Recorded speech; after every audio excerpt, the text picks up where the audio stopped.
बिस्मिल्लाहिर्रहमानिर्रहीम, अस्सलाम वालेकुम। आप देख रहे हैं खरा सच और मैं हूं अली डार। खरा सच के होस्ट मुबशर लुकमान साहब आज हमें वीडियो लिंक पर ज्वाइन करेंगे। मुबशर लुकमान साहब, ओवर टू यू। अस्सलाम वालेकुम। आपको मैं एक बात बताऊं कि 32,000 सरकारी अफसरान को सालाना 12 अरब रुपए की बिजली मुफ्त दी जाती है। सरकारी आदाद शुमार के मुताबिक सरकारी खजाने से सरकारी हाजिर सर्विस और रिटायर्ड मुलाजमीन को माहाना 2 अरब रुपए की बिजली मुफ्त दी जा रही है और उसके अलावा 40 अरब रुपए की माहाना बिजली चोरी भी हो रही है।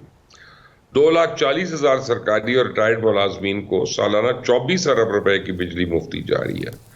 ये जो 10 तकसीम कार कंपनी है, इनके 1,81,000 मुलाजमीन सालाना 15 अरब रुपए की बिजली फ्री इस्तेमाल करते हैं और मुल्क में मजमूई तौर पर 32,000 अफसरान को 12 अरब रुपए की मुफ्त बिजली इस्तेमाल होने को मिल जाती है।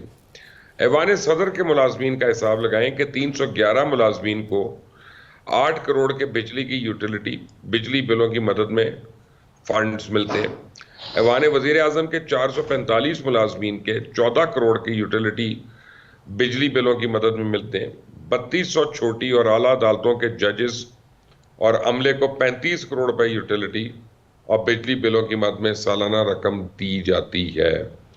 चेयरमैन नैब हो, सेनेट हो, डिप्टी स्पीकर हो, ये इनके तो खाते ही डिफरेंट है। मेरे साथ मौजूद है जफर मोतीवाला साहब। मुझे ज्वाइन करना था मलिक बोस्तान ने फॉरेक्स के, लेकिन वो अभी तक नहीं आए और के साथ आके मलिक बोस्तान इन की है। ये जफर मोती साहब, ये मुझे बताइएगा कि ये क्या हो रहा है। एक तरफ आम आदमी जो है उसका बिल जो है वो घर का सामान बेचकर पूरा नहीं हो रहा और इधर अरबों रुपए की बिजली लुटाई जा रही है और लैक ऑफ परफॉर्मेंस पे उनकी ये हालत है कि 10-10 घंटे लोड शेडिंग होती है और आपको 500 अरब का नुकसान भी होता है, चोरी भी हो जाती है बिजली। तो कितना आवाम के ऊपर और बोझ डालना है इन्होंने? देखिए, ये आवाम पर तो बोझ अभी शुरू हुआ है। अभी तो और तकलीफ़ें आएंगी। अभी तो आपके फ्यूल के आ रहे हैं, जो प्राइसेस बढ़ाएंगे उसकी भी एडजस्टमेंट आएगी। अभी तो अगर ये डिफ़र भी करेंगे कि सर्दियों में लें या किस्तवार लें तो उससे कोई ज़्यादा फ़र्क नहीं पड़ेगा। जो आपने फिगर्स दिए हैं ना, वो आवाम डिमांड कर रही है कि अब इनको फ्री नहीं मिलना चाहिए। अब वो अगर छोड़ते भी हैं तो सिंबॉलिक एक जेस्चर है कि भाई उनको वो भी अब मुफ्त इलेक्ट्रिसिटी ना लें। लेकिन मसला यहाँ ये है कि वो मुफ्त इलेक्ट्रिसिटी ले भी रहे हैं और जिस बेदर्दी से वो मुफ्त की इलेक्ट्रिसिटी यूज़ करते हैं वो अल्लाह की पनाह है। यानी किसी भी इनके घरों में ना कोई लाइट बंद करता है, ना एयर कंडीशन बंद करता है और एक उधम मची हुई होती है। तो पूरा घर जो होता है, पूरा जो बंगला होता है, वो ऐसा लगता है कि फुली एयर कंडीशन है, यानी सेंट्रली एयर कंडीशन है। दूसरा, उनकी तरफ से जो ये मुलाजमीन है वो कहते हैं कि हमें जो लोअर सैलरी दी जा रही थी उसके पर्क्स के अंदर ये आता है कि भाई हमें फ्री फ्यूल मिलेगा और फ्री अपना इलेक्ट्रिसिटी मिलेगी। फ्यूल की तो अभी तक कोई बात नहीं हुई है, लेकिन इलेक्ट्रिसिटी पर जो धमाल हुई है अक्रॉस द पाकिस्तान, वो अब इनको परेशान कर रहा है। जबकि कराची में जहाँ मैं बैठा हूँ वहाँ तो सालों से हम लोग प्रोटेस्ट कर रहे हैं कि हमारे बिल के इलेक्ट्रिक बहुत ज़्यादा दे रही है। और मैं खुद वोटर नहीं हूँ जमात इस्लामी का, लेकिन एक ही पार्टी में नज़र आ रही थी जो रोज़ के इलेक्ट्रिक के बाहर बैठती थी हाफिज़ नईम के साथ, तो इसमें उनका वर्क नज़र आ रहा था। अब उनके साथ जो हुआ है वो हुआ है कि कैसा दिया कोई बोल रहा है मुर्तज़ा वहाब और ये मेयरशिप के लिए।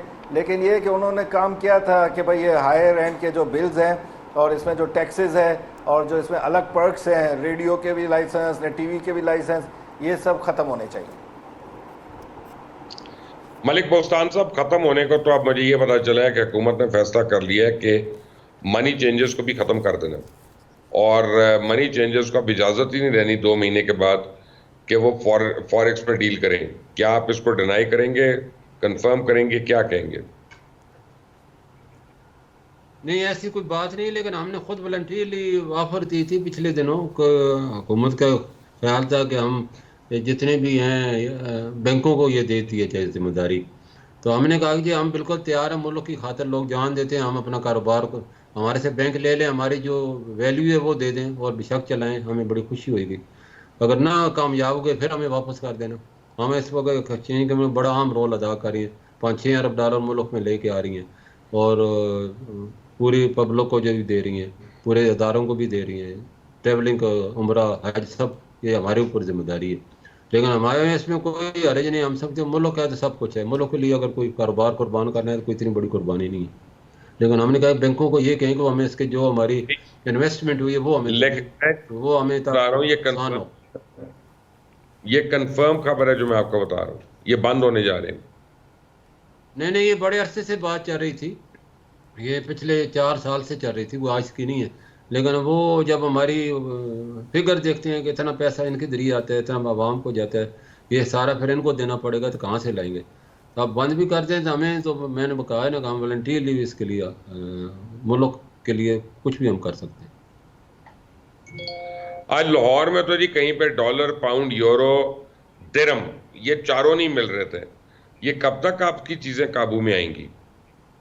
देखो जी, ये असल मसला ये आ रहा है कि जो लोग आउट ऑफ बुक लेना चाहते हैं उनको तो हम नहीं देते, लेकिन जो लोग ट्रैवलिंग कर रहे हैं, हेल्थ एजुकेशन बैंक में, उनको तो मिल रहा है। अब वो उनको अलग हम सस्ता दे रहे हैं। अभी एक और नई माफिया वजूद में आ गई है, मैंने आला हुकाम को इस चीज़ का हाईलाइट किया है, बताया, उनसे रिक्वेस्ट भी की है।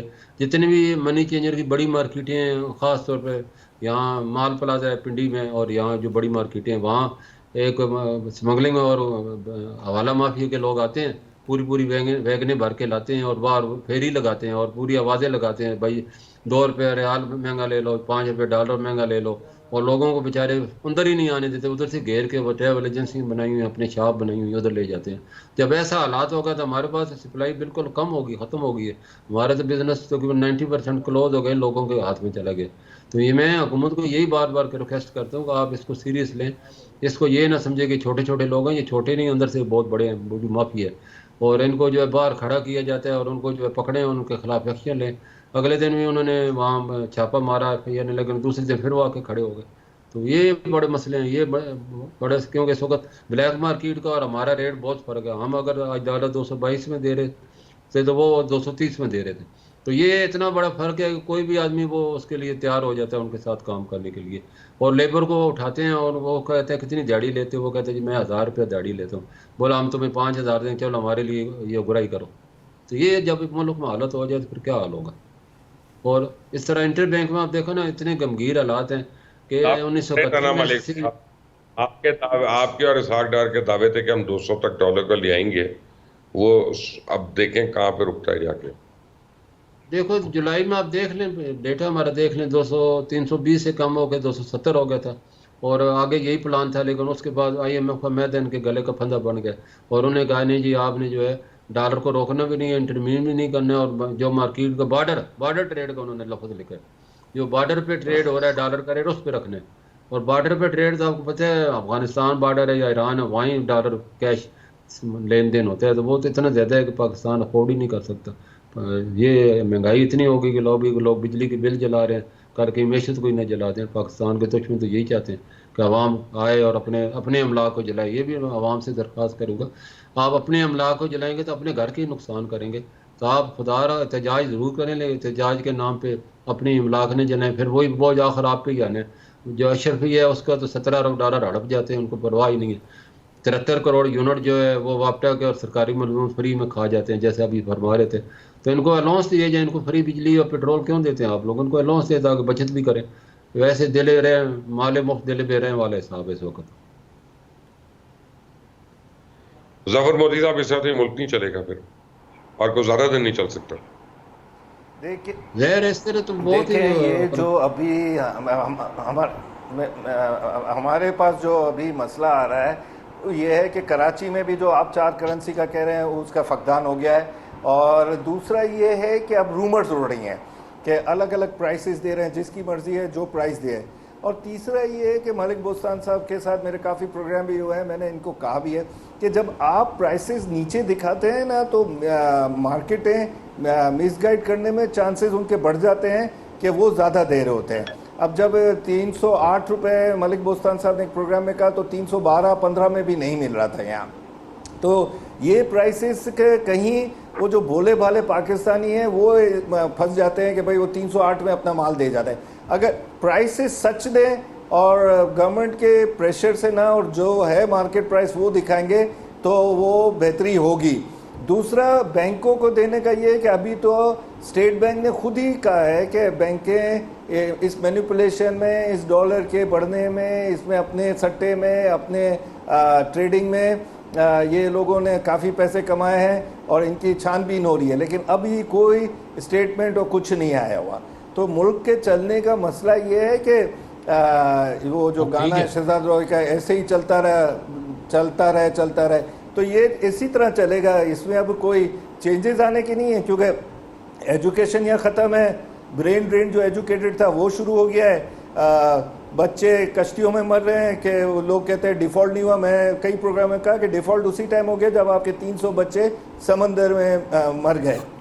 ये एक कंट्री के डिफ़ॉल्ट की होती है।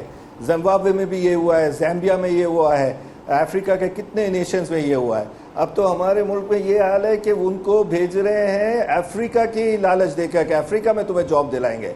अब जो पाकिस्तान में अफ्रीकन आता था, इसकी जगह उल्टा अब हम लोग उधर जा रहे हैं कि हमें वहाँ जॉब मिल जाए। तो हालात तो ऑल टाइम लो हैं। दूसरा सबसे बड़ा जो है कि वो जो अपनी कहानी छोड़ जा, कुछ तो निशानी छोड़ जा, वो गाना है पुराना मन्ना डेगा, उसमें जो निशानियां पीछे छोड़ी हैं मुइन कुरैशी ने, शौकत अजीज़ ने, वो इतनी नज़र नहीं आ रही लोगों को। मलिक साहब सुन रहे हैं आप इनकी बातें? इसका मतलब है कि हम पाकिस्तान को बता दें कि हम बैंकरप्ट हो गए हैं। देखो बैंक करप्ट तो हम जब देखो ना टेक्निकली तो हर कोई कह रहा हो चुके हैं, क्योंकि हमारे रिजर्व कम है और बाकी स्टैंड बाई सारे रिजर्व पड़े हैं, हमारे अपने तो है नहीं ना। लेकिन इसमें कोई घबराने वाली बात नहीं है। देखो ना 1971 में ऐसे भी हालात बचे थे, पूरा आधा पाकिस्तान हम गवा बैठे थे, डिफॉल्ट कर चुका था मुल्क, और इकनॉमी जो है हमारी बिल्कुल ज़ीरो लेवल पे चली गई थी, 100% रुपया डिवैल्यू हो चुका था। जुल्फ़िकार अली भुट्टो साहब ने जो है इस्लामी सरबराही कॉन्फ्रेंस बुलाई और 50 लाख पाकिस्तानियों को मिडल ईस्ट भेजा और उन्होंने पाकिस्तान को अपने पाँव पे खड़ा कर दिया। आज $2 अरब की जो वर्कर इंडस्ट्री है उसकी मरोनी मिन्नत है। तो अभी भी हमारे पास वक्त है, हमारे पास अल्लाह ने बड़े ज़खायर दिए हैं, ज़ेरे ज़मीन कितने ज़खायर है, नंबर 2 पे पाकिस्तान आता है। तो इसी तरह एग्रीकल्चर है, IT है, मेन पावर है हमारी 60%। इनको हम पूरी दुनिया में 150 लाख स्किल लोगों की ज़रूरत है, उनको हम 1 महीने बाद वो अपना पैसा वापस भेज सकते हैं, उनको हम स्किल करें भेजें। तो IT की बड़ी सख्त डिमांड है इस वक्त, तो इसके ड्राइवरों तक की डिमांड है, वो भी हम फुल नहीं कर पा रहे। कतर ने 2 लाख आदमी मांगे थे, वो हम सिर्फ 46,000 भेज सके। हमारी नलायकी तो बहुत है ना। हम बिजली की जो चोरी हो रही है, जो कह रहे हैं सही कह रहे हैं, इसको रोका जा सकता है। IPP जो हमारा बहुत बड़ा नसूर है, वो हमने ऐसा मायदा किया हुआ है कि वो उसके डेट सर्कल बढ़ते ही जा रहा है और उनको 16 सेंट आप बिजली दे रहे हैं। और हमारी इस वक्त पैदावार है 45,000 मेगावाट, 20,000 मेगावाट ज़रूरत है, और वो सिर्फ हम IPP से ख़रीद रहे हैं, अपनी बिजली को यूज़ ही नहीं कर पा रहे, क्योंकि हमारी लाइनें इतनी पुरानी हो चुकी हैं। उसमें जो ही 22,000 से लोड ऊपर जाता है तो वो ट्रिप कर जाती हैं, उसको हम रिपेयर तक नहीं कर रहे। लाइन लाइसेंस हमारा और बिजली चोरी 40% है, तो कैसे पाकिस्तान तरक्की करेगा? ये सारी चीज़ें तो की जा सकती हैं, इसमें तो बाहर से आपको किसी को नहीं बुलाना, हमने खुद करना है। हमें 2 काम करने होंगे। जफर मोतीवाला साहब, प्रॉब्लम यह है कि श्रीलंका बैंकरप्ट हुआ था, लेकिन आज वो हमसे बेहतर परफॉर्म कर रहे हैं। अफगानिस्तान पता नहीं कितने साल जंग रही है, खाने को नहीं है वहां पे, लेकिन वहां करेंसी हमसे ज्यादा कंट्रोल में है। वहां पे बिजली का यूनिट हमसे बहुत ज्यादा कम है, वहां पे गैस के चार्जेस कम है। तो अगर अफगानिस्तान आपसे बेहतर परफॉर्म कर रहा है तो आपके इंडिकेटर्स बता रहे हैं कि हमारे ऊपर सिर्फ नालायक लोग बैठे हुए और कुछ नहीं। बिल्कुल सही कहा है आपने। अफगानिस्तान के 88 से रुपया शुरू में था, अब 75 का हो गया। $2 अरब को उन्होंने अपने रिजर्व भी बना लिए। दुनिया का सबसे आर्टिफिशियल दरिया वो बना रहे हैं। पैनल का उन्होंने सोलर का पैनल प्लांट लगा के अपनी प्लेटें खुद बना रहे हैं। हम तो कुछ भी नहीं कर रहे, हम तो बिल्कुल हाथ पे हाथ धर के बैठे हैं। हमारा एक ही काम है, पैसा आएगा, सूद अदा करेंगे, किस्त अदा करेंगे, ना हम मांगना छोड़ रहे हैं, ना हम काम करना शुरू करें। काम करेंगे तो तरक्की करेंगे, वैल्यू एडेड है, प्रोडक्शन में आए, बहुत सी चीज़ें करने को अल्लाह ने आपको वसाइलों से नवाजा है, सिर्फ हम मैनेजमेंट नहीं कर पाए। किसी चीज़ की कमी नहीं है पाकिस्तान में। पिछले 30 साल में $180 अरब पाकिस्तानी बैंकों से गैर मुल्की बैंकों में गए। यहाँ रिकॉर्ड बात बता रहा हूँ, जबकि हमारे कर्जे सिर्फ $130 अरब है। $50 अरब फालतू चले गए। हेलो लुकमान, आपने सवाल मुझसे शायद पूछा था। जो जी हाँ। श्रीलंका का जो है ना, वो छोटी पब्लिक है, तो आवाम की क्वांटिटी कम है। यहाँ तो आवाम इतनी हो गई है कि नालायक, ऊपर नहीं पूरा मुल्क नालायक हो गया। आप एजुकेशन का सिंध का हाल देख लें। अभी आपका जो मैट्रिक का डिग्री है उसकी कोई वैल्यू नहीं है, बल्कि एमबीए की भी सिंध के अंदर से जो आ रहे हैं उनकी कोई वैल्यू नहीं रही, उनको जॉब नहीं मिल रही है, और ये नालायकी बढ़ती जा रही है।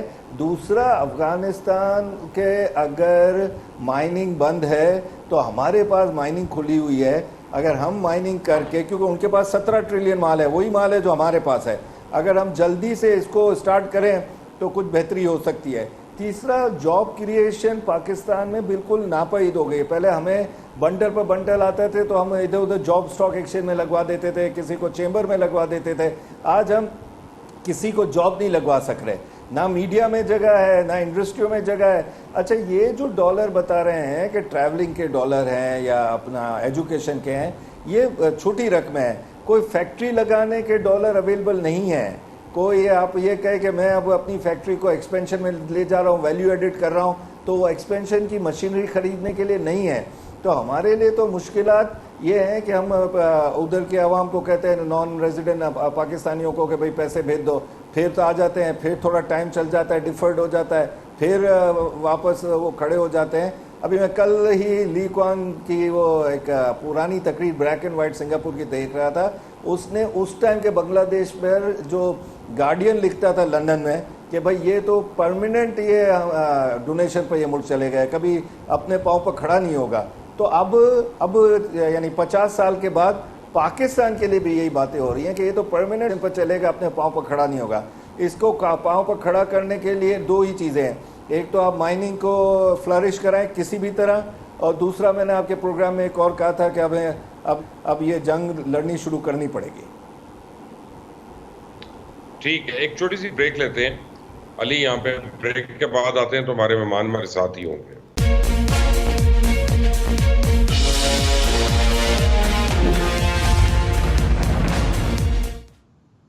Welcome back from the break. और ब्रेक पे जाने से पहले आप बातें सुन रहे थे मलिक बुस्तान की और जफर मोती की। जफर साहब, मुझे ये बताएं, इसका मतलब है कि ये निगरान हुकूमत कोई ऐसे फैसले करनी आई है कि जो पॉलिटिकल गवर्नमेंट नहीं कर सकती थी।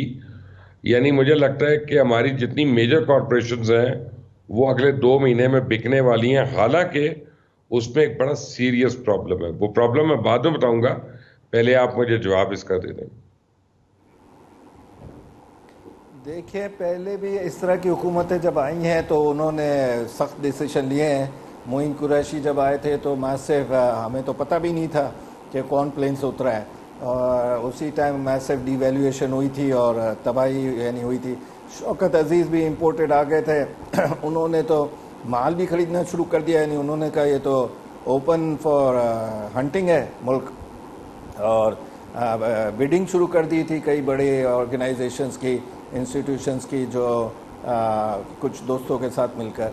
तो वो जो है उस लेवल पर तो नहीं है ये हुकूमत, लेकिन इस हुकूमत का एक ही है कि कॉम्पिटेंसी के लेवल पर क्वेश्चन मार्क पहले 15-20 दिन में ही आ गया है। और ये जो है वो आपके दोस्त कासिम के अब्बू के हुकूमत के भी बारे में यही कहते थे कि भाई ये जो है इनकम्पिटेंट है। और कई इंडस्ट्रियल सर्कल में, बिजनेस सर्कल में यहाँ तक बात होती थी कि करप्ट गवर्नमेंट चलेगी पर इनकम्पिटेंट गवर्नमेंट नहीं चलेगी। अब ये इनकम्पिटेंट ये है कि इस टाइप का स्टेटमेंट देना डॉक्टर साहिबा का, हमारे बोर्ड पर भी हैं, चेयरमैन भी हैं स्टॉक एक्सचेंज की, कि भाई मुझे नहीं पता था हालात कैसे हैं और मैं शायद रिज़ाइन। ये एक किस्म के इस टाइप के इस लेवल पर बैठ कर स्टेटमेंट बहुत ख़तरनाक होते हैं इकोनॉमी के लिए, और स्पेशली सेंसिटिव कैपिटल मार्केट के लिए, जहाँ इन्वेस्टर पहले ही शेकी होता है, वो डर रहा होता है। तो वो जो है आपके स्टेटमेंट एक मतलब इसाक डार ने भी पहले दिए थे। जी, आपकी प्रॉब्लम एक और है जबर, प्रॉब्लम ये है कि आपका जो प्रोसीजर है, आपका जो प्रोसीजर है प्राइवेटाइजेशन का, वो प्रोसीजर जो है मिनिमम 6 महीने मांगता है, 6 से 8 महीने किसी, और उसके बाद आज तक देखे ना, एमसीपी मियां मंशा को हजम नहीं हो सका, और जो कंपनियां प्राइवेटाइज हुई आज तक उनके ऊपर सवालिया निशान है, लोग बुरा भला कह रहे होते हैं। तो कैसे करेंगे ये प्राइवेटाइज? 4 महीने में तो नहीं होता। भाई उसके अंदर पॉपुलेशन आप देख लो ना कि कितनी बढ़ा दी है।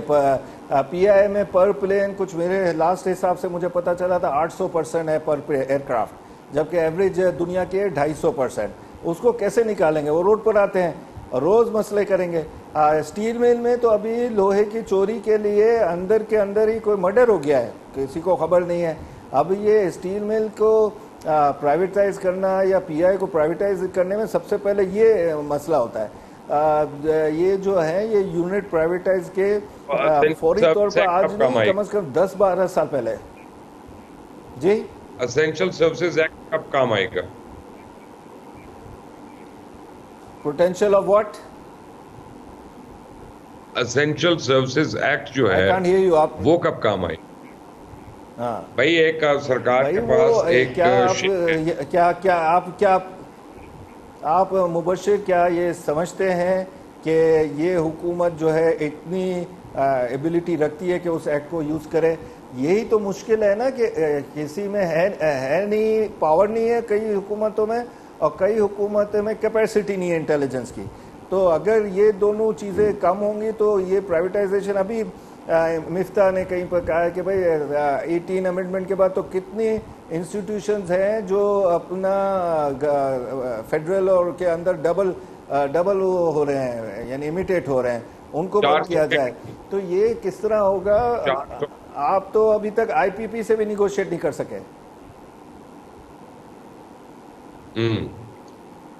तो भाई अब आगे क्या चलेगा? आईपीपी से भी निगोशिएट, बस आगे नया आईपीपी चलेगा मुझे तो लगता है। पुराने आईपीपी से तो हम निगोशिएट नहीं कर सकेंगे, नया जो पार्टी बनी है आईपीपी वो चलेगी। बाकी तो ये हुकूमतों को प्राइवेटाइजेशन, आईपीपी से डिस्कशन। कल खुर्रम दस्तगीर ने कहीं कह दिया कि आईपीपी से कॉन्ट्रैक्ट खत्म हो रहे। भाई किधर कॉन्ट्रैक्ट खत्म हो रहे हैं? अभी तो हमको सर्कुलर डेट के 4000 अरब रुपए भरने हैं, गैस का अलग है, ये सब गले एक दूसरे के पकड़े हुए हैं, कैसे ख़त्म होंगे? अभी आप ये बताओ कि लास्ट टाइम जब ये आई थी हुकूमत डार की तो 500 बिलियन यानी मेरे ख्याल में 500 अरब डॉलर तो उन्होंने दे दिए थे, 500 अरब रुपया सॉरी, सर्कुलर डेट में। अब दोबारा कहाँ से छापेंगे? और ये नोट के सर्कुलेशन से जो महंगाई आ रही है वो आपके सामने है कि कहीं पर आटा नहीं महंगा हो रहा है, कहीं पर चीनी महंगी। अभी खबरें आ रही है चीनी को 300 रुपये कर देंगे अगर इंपोर्टेड ब्राज़ील से आएगी। दूसरा, अब हमारे यहाँ तो मार्केट में ये बात शुरू हो गई है कि डॉलर का लीटर, समझ लो डॉलर का लीटर, जो हालत जारी है उसका मतलब है या आप $1 दो तो 1 लीटर ले लो फ्यूल। अब ये हालात में लोगों का खुदकशियाँ करना, परेशान होना, पासपोर्ट ऑफिस के सामने लाइनें लगाना, ब्रेन ड्रेन करना, जो हमारे पास ब्रेन पाकिस्तान में था पहले भी और है अभी, वो सब ड्रेन हो रहा है। और जो बच जाएगा वो ये अवाम होगी जो अनएजुकेटेड, अनस्किल्ड रहेगी। मलिक बुस्तान साहब, इंपोर्ट आपसे कम नहीं होती, एक्सपोर्ट बढ़ती नहीं है, तो फॉरेन करेंसी तो कंट्रोल नहीं होगी, तो हमारा तो कर्जा वैसे ही मल्टीप्लाई होता रहेगा।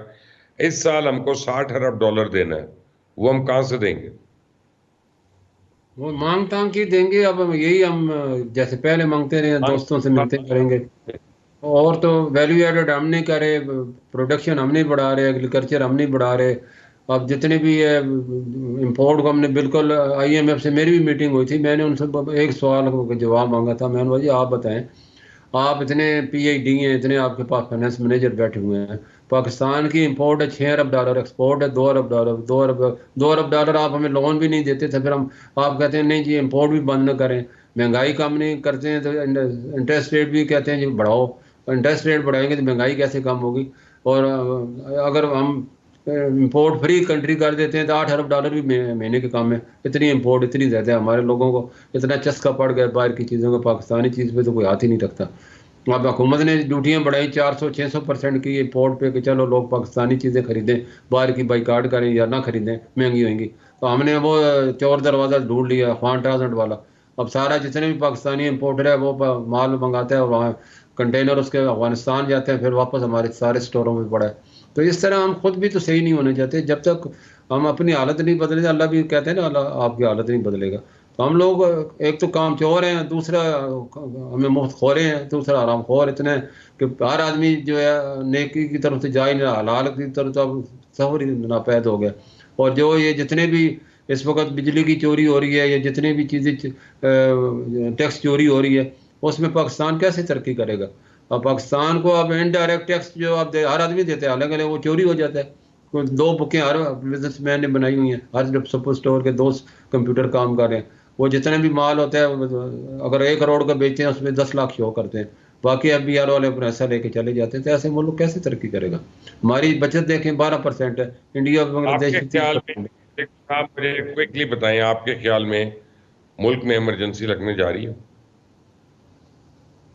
बिल्कुल लगनी चाहिए। मैं समझता हूँ इस वक्त पाकिस्तान ने जो भी, या जैसे आपने कहा, मुश्किल फैसले का यही हुकूमत से ऑपरेशन करने आई है, करेगी ऑपरेशन। और जो भी है इस वक्त जो दोस्त ममालिक ने कहा था कि आप हमें चीज़ बेचते हो, बाद में आप वाली बात है वो कोर्ट में ले जाते हो और उसके बाद आप आलमी कोर्ट में चले जाते हो।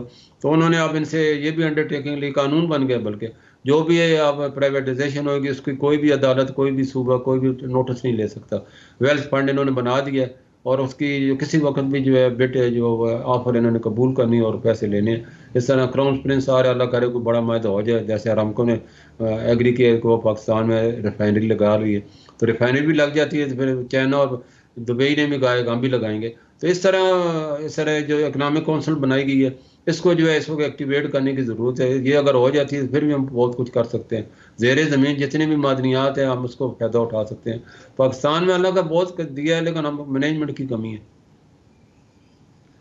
जफर साहब, आप क्या ज़हनी तौर पे इमरजेंसी के लिए तैयार हैं? और सर लुकमान इमरजेंसी मिनी लगी हुई है, हल्के हल्के आपको इंडिकेटर्स आते रहते हैं। कभी आपके पास कोई चीज़ की सख्ती होती है, कभी किधर नरमी की जाती है, कभी ये this is a kind of emergency right now कि भाई आप जो है हर वक्त ये डर होता है सुबह उठकर कि भाई क्या चीज़ अवेलेबल होगी और क्या चीज़ अवेलेबल नहीं होगी। अब यहाँ पर कभी फूड शॉर्टेज तो अब नज़र आ रहा है, हमारी फूड सिक्योरिटी तो ख़त्म हो गई है।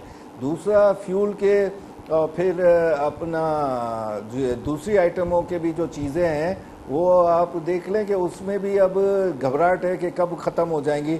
अभी ब्राज़ील से इंपोर्ट शुगर की बात आई, ये तो इस दफ़ा कॉटन अच्छा हो गया पाकिस्तान में, तो कॉटन इंपोर्ट नहीं करना पड़ा। अभी हमको चाय करनी है और भी कई एसेंशियल आइटम्स है, मैं नॉन एसेंशियल आइटम्स नहीं कह रहा हूँ, एसेंशियल आइटम्स में भी आपके पास अभी इंपोर्ट उनका खोलना पड़ेगा। पाम ऑयल है, पाम ऑयल सबसे बड़ी डिमांड होती है पाकिस्तान की। तो ये इमरजेंसी इसी को कहते हैं कि राशनिंग ऑफ फूड हो जाए, शॉर्टेज ऑफ फ्यूल हो जाए, अपना सख्त डिसीशन होने लगे हैं, जल्द से जुलूसों पर पाबंदी हो। जुलूस जो है जो ये प्रोटेस्ट कर रहे हैं, ये इनको भी ठंडा करने के लिए कोई तरीका नहीं निकला है। तो इमरजेंसी तो है, अब इस इमरजेंसी की सख्ती कितनी होगी ये अभी कोई तयन नहीं कर सकता, $1 मिलियन क्वेश्चन है, क्योंकि हमारे पास तो फिस्कल भी धमाके हुए हैं और मॉनेटरी पॉलिसी के धमाका ये चंद दिनों के बाद है कि 300 बेसिस पॉइंट बढ़ा देंगे। 25% पर जो हैवी बोरोइंग की इंडस्ट्री है एक्सपोर्ट वाली, टेक्सटाइल्स, उनके जो मालिक हैं सेठ लोग, वो बॉडी लैंग्वेज देख कर हम लोग डर जाते हैं, वो इतने घबराए हुए हैं। ज़िंदगी में हमने उनको इतना घबराए हुए नहीं देखा जितना अब देख रहे हैं। कहाँ हम सिंगल डिजिट पे चल रहे थे, कहाँ अब 25% की बातें हो रही हैं। अब ज़िंदगी में मेरे और आपके लाइफ टाइम में कभी आप सिंगल डिजिट पर इंटरेस्ट रेट नहीं देखेंगे। और रहा ऑयल का, तो मैं आपको बोल रहा हूँ कि इंटरनेशनल ऑयल की प्राइसेस थोड़ी बढ़ रही हैं, ख़राबी तो हमारे डॉलर रुपये की पैरिटी की वजह से है। हमारा हाथ, हमारे कायदे आज़म का कोई हाथ नहीं पकड़ रहा, और उधर जेफरसन का और जैक्सन का और ये सब का हाथ मजबूत होते जा रहे हैं। करेंसियों की बात करते हैं कि ये करेंसी डॉलर दुनिया की स्ट्रॉन्गेस्ट तरीन करेंसी है, और ये करेंसी ऐसी है कि हर जगह एक्सेप्ट है आपको। कीनिया के जंगल में शेर भी अगर पोस्ट करता है तो उसका मालिक जो है वो डॉलर ले लेता है। तो ये सब बातें करने की होती है। कौन सा जी जबरदस्त, सारी बातें ठीक जी, हम इस काबिल नहीं है कि हम मुल्क चला सकें, छोड़ दें। आवाज कट रहा है आपका। मैंने कहा क्या हम इस काबिल नहीं है कि हम ये मुल्क डिजर्व करते हैं?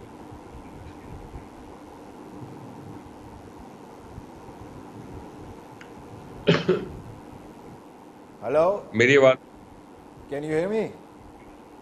I can hear you. आपको मेरी आवाज आ रही है? जी आ गई, आप बताएं। क्या हम इस काबिल नहीं है कि ये मुल्क चला सके?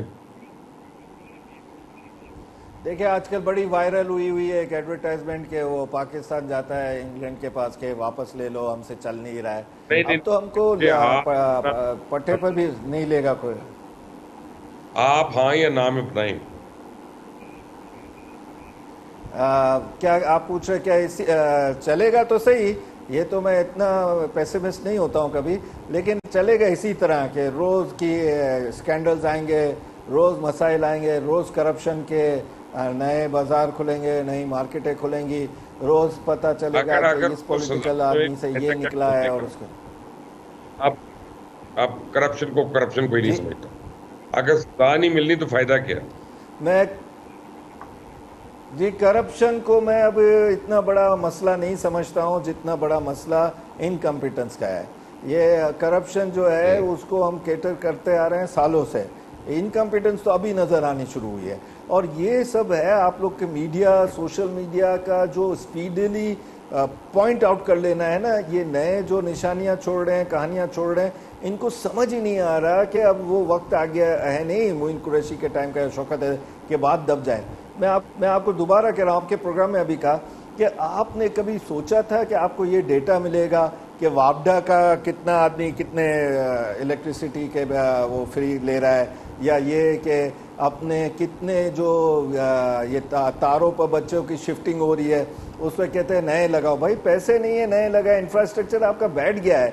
ये हमेशा रोडों से खाइयों में बसें गिरती हैं, हमेशा ड्रग रिलेटेड नहीं होता ड्राइवर, ये आपका वो रोड ही ख़त्म है। अब उधर टूरिज्म कैसे बढ़ाएंगे आप अगर ये कहेंगे कि भाई रोड जाने का ही नहीं है ना आने का है? तोते गिर जाते हैं थोड़ी देर में, टूरिस्ट फंस जाते हैं बीच में, वो मरी में जो हुआ था। अच्छा, ये सब चीज़ें लोगों के ब्रेन में थोड़े दिन रहती है, भूल जाते हैं। आपके साथ ही लास्ट प्रोग्राम मैंने किया था कि ऐसे हमने हालात, हमारी फैमिली ने ऑलमोस्ट 100 साल हो गए यहाँ, और स्टॉक मार्केट में भी 75 साल हो गए। हमारी फैमिली ने ये काम मैंने खुद बाप दादा से सुना था और थोड़ा देखा भी था, जो 70s में भुट्टो के टाइम में और बांग्लादेश बना, ऐसा ही हाल हुआ था। मैसिव डिसओरिएंटेशन थी, मैसिव डीवैल्यूएशन थी, रैशनिंग हो गई थी, नेशनलाइजेशन उधम कर दी थी, पैसे फ्रीज हो गए थे। तो ये सब तो देखा हुआ है, चलेगा पर इसी तरह चलेगा। बोस्तान साहब, क्या दोबारा बांग्लादेश बनने जा रहा है? अल्लाह ना करे, अल्लाह दोबारा वो वक्त है, लेकिन हालात इतने गमगीर हो चुके हैं, सिम्टम वही हैं। हम इस क्राइसिस से निकल सकते हैं। हमारे एक वक्त था चाइना हमारे से अपने उसको फिजिबिलिटी तक बनाना नहीं आती थी, वहाँ के सेंट्रल बैंक को पाकिस्तान ने ट्रेन किया। इसी तरह जर्मनी को, जापान को पाकिस्तान ने करता दिया, पाकिस्तान लीड करता था 1960 में। 1980 तक यही चल रहा था। उसके बाद ऐसी तबाही आई है कि पाकिस्तान नीचे जा रहा है। अब अभी भी कम्पिटेंट लोग आ जाएं और गुड गवर्नेंस आ जाए, ईमानदार लोग आ जाएं, अल्लाह ने पाकिस्तान को बहुत वसाइल दिए, तरक्की हो सकती है। दोबारा हमें कुछ भी नहीं गुजरा। हमारे कोई कर्जे इतने ज़्यादा नहीं जिस तरह ढोरा पीटा जा रहा है। इंडिया पाकिस्तान सबसे ज़्यादा कर्जे इस वक्त अमेरिका के हैं। हमारा तो अगर 1.5 लाख फी का है तो उनका तो 7 लाख रुपये फी का सारा है। तो हमें इतना नहीं है कि हम लोग को घबराना नहीं चाहिए। ज़ाहिर है उम्मीद पे, उम्मीद से दुनिया कायम है, और इंशाल्लाह हुकूमत चाहे इस तरह हाथ पाँव ना फूला के बैठ जाए और हाथ पाँव ना छोड़ दे। तो मैं समझो शमशाद से जो वज़ीर ख़ज़ाना है, वो एक मिनट, वो काम करने वाले लोग आएंगे कहाँ से? कौन आएगा? हैं, लेकिन आपने जो नैब का अदारा बनाया और लोगों कैपिटेंट लोगों को आपने जेलों में डाल दिया, तब हर आदमी डरता है। वो फाइल जो है वो मूव ही नहीं होती, जो अपनी वो कहते हैं ना रिकमेंड करो ना नैब का हिस्सा बनो। तो ये खौफ ख़त्म करना होगा, ब्यूरोक्रेट को फ्री हैंड देना होगा। इस तरह जो भी मिनिस्टर है उसको कम अज़ कम उसको मिनिस्ट्री का तो पता हो। मिनिस्टर को पता ही नहीं होता बेचारे को, जो सेक्रेटरी या कोई भी उसका लिखता है समरी, वो चुप करके साइन कर देता है। तो उनकी बाकायदा ट्रेनिंग होनी चाहिए, उसको थिंकिंग होनी चाहिए। जो भी मैदे हों उससे गुजर के जाए। हम इतने गलत मैदे कर लेते हैं और जिसका खमीरा पूरी को उनको बदलना पड़ेगा। रेकॉर्ड है जहाँ भी फिर कोर्ट में जाते हैं आलमी में, तो उल्टे हमें जुर्माने देने पड़ते हैं। तो हमारे मैदे इतने गलत हैं, वो लोग कमीशन ले लेते हैं अपना। तो ये सारी चीज़ों को मैनेज करने की ज़रूरत है। अब इस वक्त जितने भी एक थिंक टैंक बनाया जाए और उसकी एडवाइस को जो है अमल भी किया जाए। ये नहीं कि बना के बैठ जाए और उस पर अमल ना करें, तो फिर तो कोई फ़ायदा नहीं इस चीज़ों का। फिर तो कोई फायदा नहीं है। मेरे मेहमान मेरे साथ ही, एक छोटी सी ब्रेक मुझे लेनी है यहाँ पे। आप देख रहे हैं खरा सच, एक ब्रेक के बाद आती है ब्रेक।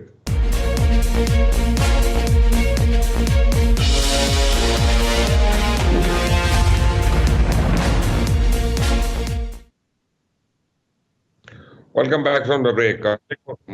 मलिक बोस्तान साहब और जफर मोती साहब। बॉटम लाइन जो है वो ये है कि इस मुल्क में इतने बड़े बड़े हाथी हैं जो सब कुछ खाते रहे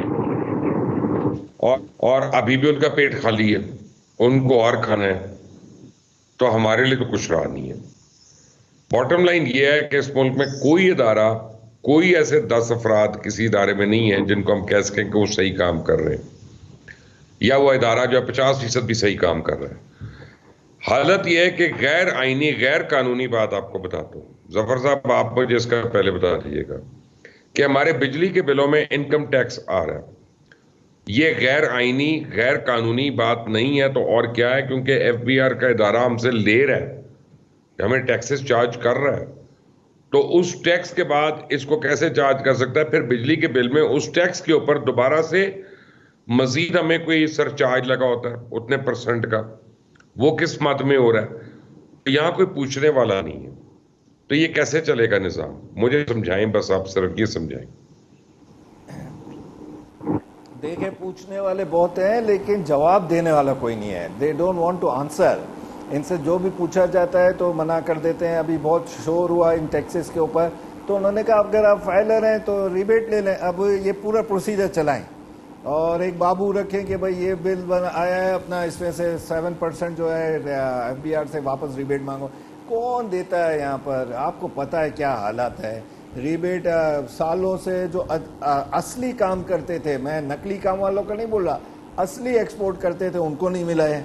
तो ये सब बातें करने की हैं कि ये कर लेंगे। अच्छा अभी आ रहा था कि भाई सितंबर तक जो है अपना अगस्त और सितंबर का साथ ले लेंगे, यानी बंडल अप कर देंगे।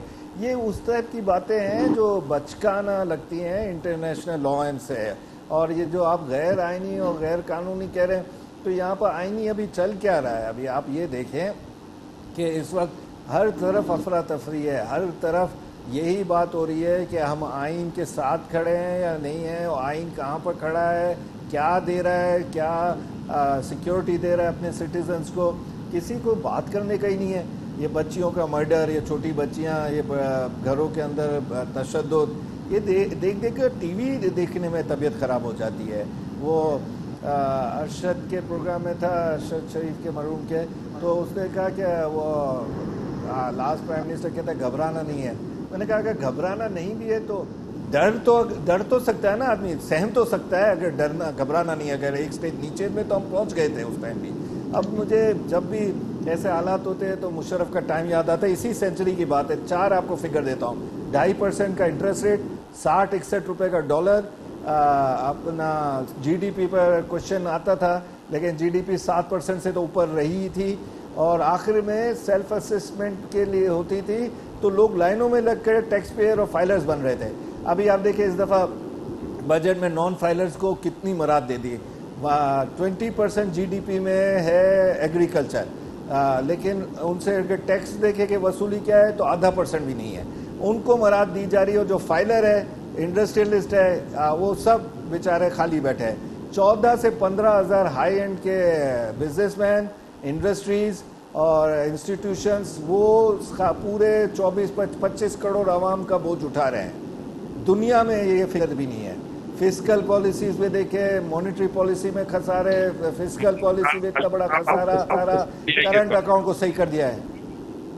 आप फिर मलिक बोस्तान साहब, आप मुझे फिर कैसे कह सकते हैं कि यार वो है, हालात बड़े खराब हैं लेकिन ठीक हो जाएंगे? ये बताएं मुझे, ठीक कैसे होगा? कब सच बोलेंगे हम कि ये नहीं ठीक? देखो इस वक्त सबसे जो पहली 3 चीजें अगर कर लें तो मैं पहले तो काम है, इस वक्त चार्टर ऑफ इकानमी और चार्टर डेमोक्रेसी की सख्त ज़रूरत है। तमाम सियासतदानों को इकट्ठा करना ज़रूरी हो गया। पाकिस्तान को जो चार्टर ऑफ इकानमी की तरफ शहबाज शरीफ साहब जब अपोजिशन लीडर थे, कहते अवान थे, हमेशा यही नारा लगाकर जाते जाते एक कॉन्फ्रेंस कर ही जाते। अब भी वक्त है, अब भी इनको बिठाएं, मुल्क को बचाएं। मुल्क है तो सब कुछ है। इस तरह सोशल डेवलपमेंट कॉन्टेक्ट करने की जरूरत है। और इस वक्त जब से इंडिया ने पाकिस्तान पे कदम रखे हम लेकिन उस तरह से बिठाएं जैसा MBS ने बिठाया था, और डंडे के जोर पे 2 महीने बिठाकर होटल के अंदर कैद रखा था, और फिर उनसे सारी रकम जो लूटी हुई वो निकलवाई थी।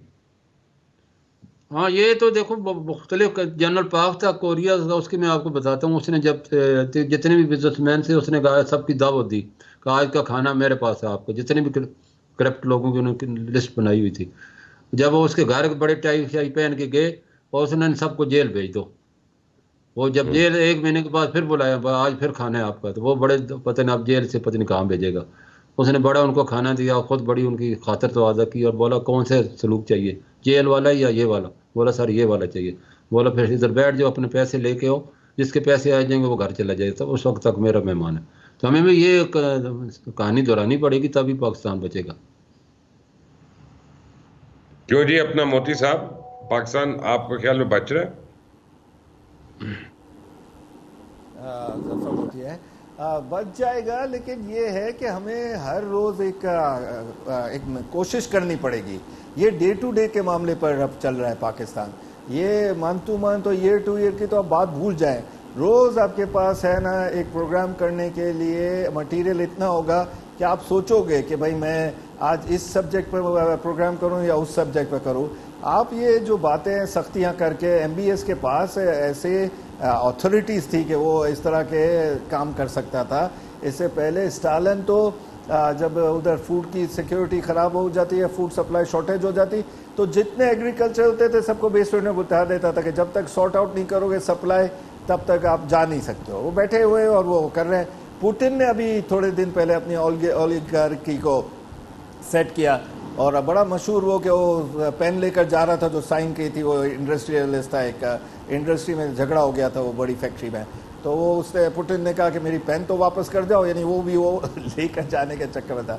पॉलिटिकल पार्टीज़ जो हैं वो ND खान जैसी बन गई है, नथिंग डूइंग वाली, उनके हाथ में कुछ नहीं है। हमें अब सीरियस में जो अभी आज थॉट प्रोवोकिंग प्रोग्राम हुआ है उसमें यही सोचना पड़ेगा कि ये हाइब्रिड मॉडल जो है ये किस स्पीड से चले और इसमें कितनी ताकत पंप की जाए, यानी बैटरी वो एवर रेडी की दी जाए ताकि ये keep on doing it, doesn't stop करके शुरू रहे। 24 घंटे काम करना पड़ेगा। रज़ाक दाऊद का बड़ा मशहूर था जब था कि भाई वो काफ़ी टाइम लेट तक बैठ कर काम करता था। ऐसे ये स्पीड डायल, क्या स्पीड डायल नहीं है, शहबाज स्पीड की जो नाम था, ये इंसोम्निया का पाकिस्तान को बेनिफिट हो सकता था, लेकिन वो अभी नहीं हुआ है इस दफ़ा। लेकिन अब मसला ये है कि ब्लेम गेम छोड़ें, इंडिया की तरफ आंखें नज़र ना करें, वो बहुत आगे निकल गया है। इंडिया की पॉलिसीज़ देखें, वियतनाम के साथ उन्होंने ऑयल का जो डिस्प्यूट था चाइना का, तो इन्होंने उधर ड्रिलिंग करा दी वियतनाम को, और ड्रिलिंग करा कर ऑयल भी लेने लगे। और चाइना अभी तक देख रहा है कि ये उस तरफ जा रहे हैं जिस तरफ कुछ सालों पहले चाइना जैसे अफ्रीका में गया, पाकिस्तान में आया, तो इस तरह इंडिया भी अब अपने पाँव हाथ फैला रहा है। तो इंडिया और हमारा कोई कंपटीशन नहीं रहा। हमारा कंपटीशन अब ये सब सहारन कंट्रीज़ है, क्रिकेट में अफ़गानिस्तान है, स्क्वॉश में इजिप्ट है, अपना क्रिकेट में और ये जिम्बाब्वे, ज़ैम्बिया, इस तरह के। बाकी हम लोग अब उस लेवल पर हैं ही नहीं कि टॉप नॉच से लड़ें, और टॉप नॉचेस जो हैं वो डिसाइड कर चुके हैं कि इसी तरह पाकिस्तान चलेगा। लोग कहते हैं कि यार पाकिस्तान जो है, चाइना और पाकिस्तान और चाइना और अमेरिका और पाकिस्तान, IMF मतलब अमेरिका, ये दोनों एक साथ कैसे कर रहे हैं? तो सेंचुरीज़ की हिस्ट्री उठा ले, जो भी सुपर पावर होते थे वो हर कंट्री का डिसीजन ले लेते थे कि ये हिस्से को इस तरह संभालना है, तुम संभालो, ये हिस्से को मैं संभालता हूँ। इस तरह हर कंट्री के लिए पॉलिसी अलग होती थी। यहाँ डेमोक्रेसी अमेरिका को चाहिए, इजिप्ट में जनरल सेसी चाहिए। तो ये देखिए दुनिया के निराले जो उद्यम हैं और मस्तियाँ हैं वो आगे भी ऐसी चलेंगी। आप दोनों ज़ात का बहुत बहुत शुक्रिया, लेकिन सवाल ये पैदा होता है कि बिल्ली के गले में घंटी कौन बांधेगा? ये सारे चोरों, डाकुओं, लुटेरों को, कातिल, इनको फांसी कौन देगा? हमसे तो जेन्युइन कातिल जो है उसको फांसी नहीं दी जाती। नहीं यकीन तो नूर मुकद्दम के कातिल को देख लें, किसी को देख लें, रिजवाना बच्ची को मारने वालों को देख लें, फातिमा के देख लें अपना कातिलों को। हमसे तो कातिलों को नहीं मारा जाता, तो इस मुल्क के कातिलों को कौन मारेगा? सोचने की बात है। Until the next time. Allah Hafiz.